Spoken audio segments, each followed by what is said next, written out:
camp for life. And we're going to talk about them, but it doesn't do any good unless you have someone who's been through it. And right now we have a special guest.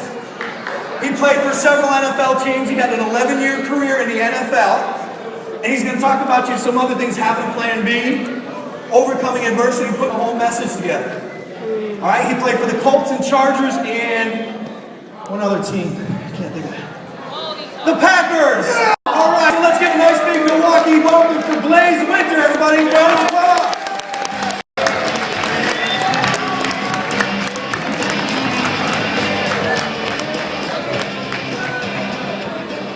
What happened? He disappeared. The man disappeared. I don't do it, right? Yes! You know, I travel all over the country.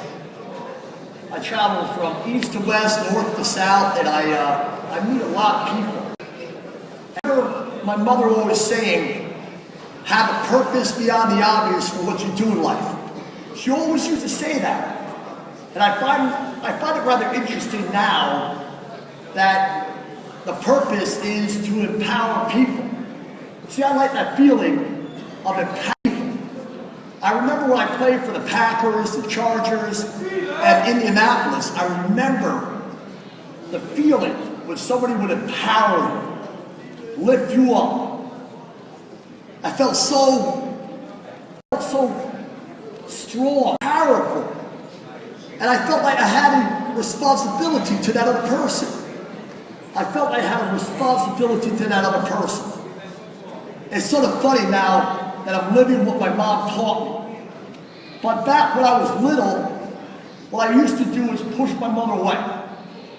I used to push her away. I used to tell her, oh man, you don't. See, a lot of you sit out there right now and you're saying to yourself, you sound different. I don't have a hole. I was born with a hole in my face. I had no upper lip. I had no roof in my mouth. And I don't want anybody playing a violin. I don't want anybody feeling sorry for me. I want you to understand that I was inferior. I felt little. I felt as if nobody gave me a chance. I felt the best place for me was below the earth. I want you to understand something. I was asked here to speak for 25 minutes, and that's going to be hard for me. And the reason for that is simply this. I need more time with you. And I told your principal already, I told her already that I will come back and spend more time with you. Because the only way you'll grow to trust me is over time.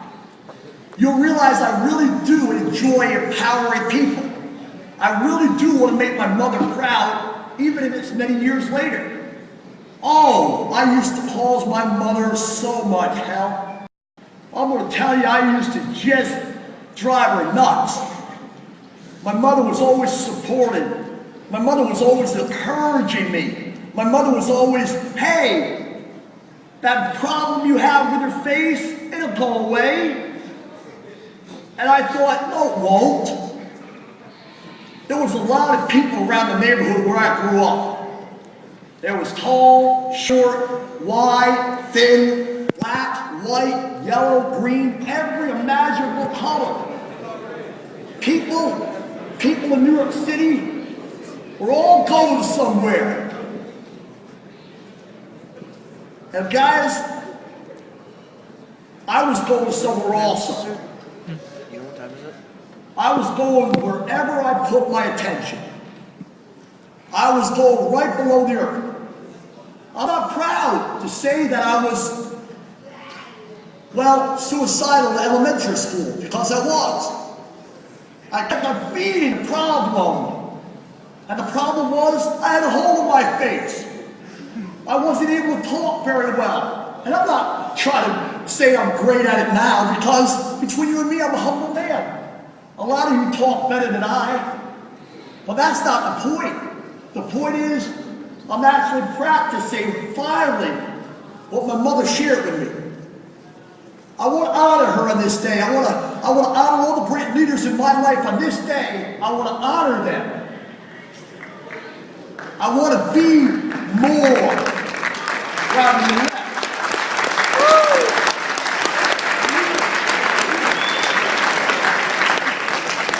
But